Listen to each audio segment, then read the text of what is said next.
O, dito. Nagawa lang sa ganito. Yan. O, dito po yung iba. Pag meron lang, alis na. Para po hindi sila na-traffic.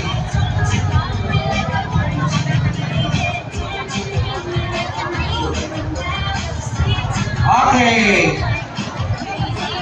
Ang saya-saya.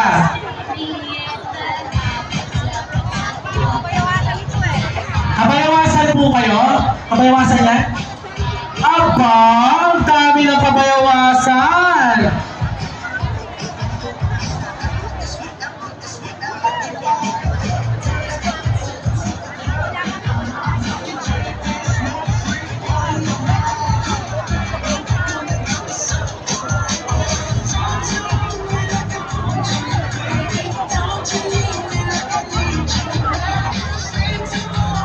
Wala po, ang pinakamaliit po namin ay large. Huwag po tayo magharap ng medium at small.